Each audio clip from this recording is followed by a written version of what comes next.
ఈ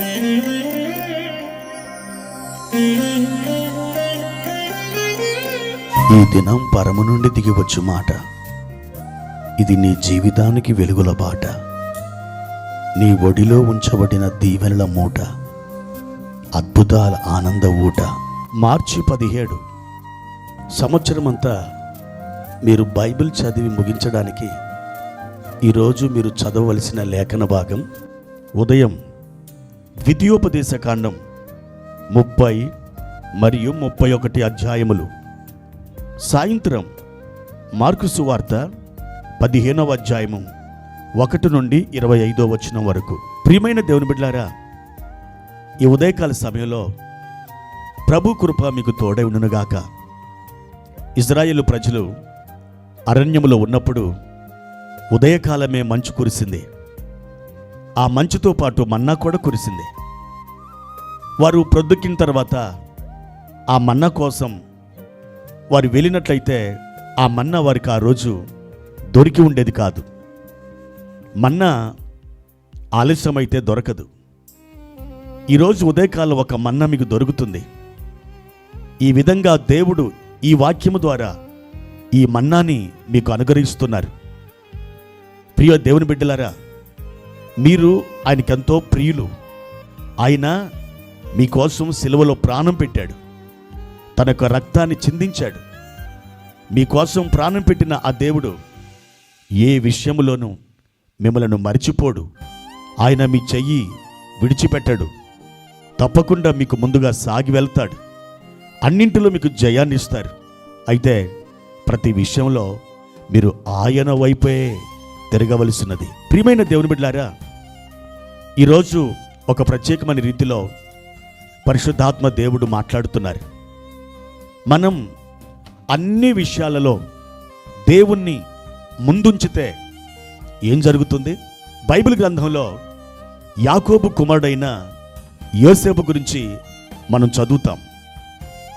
అతడు చెరసాలలో వేయబడ్డప్పుడు పానాదాయకుల అధిపతి, భక్ష్యకారుల అధిపతి ఒకే దినాన ఒకే రాత్రిలో కలలు కన్నారు. తెల్లవారేసరికి వారి ముఖములన్నీ కూడా పాలిపోయినాయి.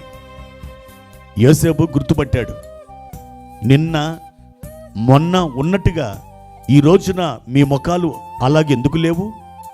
ఎందుకు మీరు బాధపడుతున్నారు అని అడిగాడు.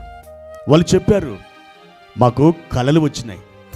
ఆ కలల భావాన్ని చెప్పడానికి ఎవరు మాకు లేరు అన్నారు. అప్పుడు యోసేపు వారితో ఏమన్నాడు తెలుసా?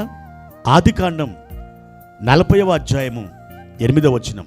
అందుకు వారు, మేము కలలు కంటిమి, వాటి భావం చెప్పగల వారు ఎవరునూ లేరని అతనితో అనగా, యోసేపు వారిని చూచి, భావములు చెప్పుట దేవుని అధీనమే కదా, మీరు దయచేసి ఆ కలలు నాకు వివరించి చెప్పుడనెను. ప్రియమైన దేవుని బిడ్డలారా, ఏమంటున్నాడు యోసేపు?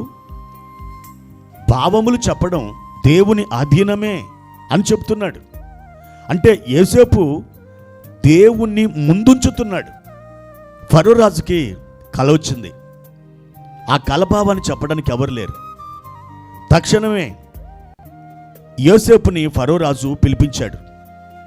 నీవు నా కలను విన్నప్పుడు ఖచ్చితంగా ఆ భావాన్ని చెప్పగలవు అని ఫరో యోసేపుతో అంటాడు. అప్పుడు యోసేపు ఏమన్నాడు? అది నా వల్ల కాదు, దేవుడే ఫరోకు క్షేమకరమైన ఉత్తరం ఇచ్చును అంటున్నాడు. అంటే దేవుణ్ణి అక్కడ ముందుంచుతున్నాడు. యోసేపు జీవితంలో అతడు అంత విజయ శిఖరాలకి ఎలా ఎదిగిపోయాడంటే దేవుణ్ణి అతడు ముందుంచడం నేర్చుకున్నాడు. ఈ రోజున మనం కూడా అదే నేర్చుకోవాలి.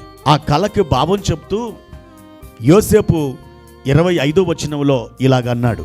అందుకు యోసేపు, ఫరో కనిన కల ఒకటే, దేవుడు తాను చేయబోచున్నది ఫరోకు తెలియచేసెను. ప్రియమైన దేవుని బిడ్డలారా, అన్యుడైనటువంటి చక్రవర్తి ముందు దైవజనుడైన దైవభక్తుడైన యోసేపు దేవుని గణపరుస్తున్నాడు. మీ జీవితంలో దేవుని గణపరచండి.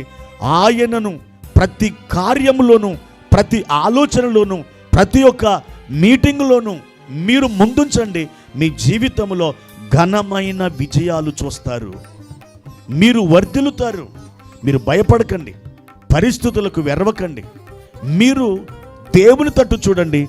ఆయన ఎంత సర్వశక్తిమంతుడో అది గ్రహించండి.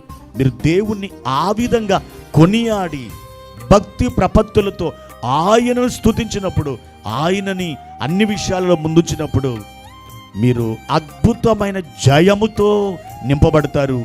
లోకమంతా కూడా మీ వైపు తేరి చూస్తుంది. ఇది దేవుని మహిమయే అని లోకం చెప్పుకుంటుంది. దేవుడు మిమ్మలను అలాగూ ఆశీర్వదించునుగాక. ప్రార్థన. ప్రియమైన తండ్రి, మీ ఘనమైన నామానికి వందనాలు. అన్ని విషయాలలో, అన్ని సంగతులలో, అన్ని కార్యములలో మిమ్మలను ముందుంచడానికి మాకు సహాయం చేయండి. ప్రభువా, నన్ను గణపరచు వారిని నేను గణపరచుదును అని సెలవిచ్చారు. ఈ ఉదయం మేము మిమ్మలను గణపరుస్తున్నాం, మిమ్మలను హెచ్చిస్తున్నాం, మిమ్మలను మహిమపరుస్తున్నాం. అయ్యా, మీరు కృప చూపించండి, మీరు బలపరిచి ఆశీర్వదించండి. మా ప్రియులను జ్ఞాపకం చేసుకొని వారిని అద్భుతంగా క్రమక్రమంగా వర్ధిల్ల చేయమని యేసుక్రీస్తు పేరట ఈ ప్రార్థన అడిగి వేడుకుంటున్నాము తండ్రి. ఆమెన్.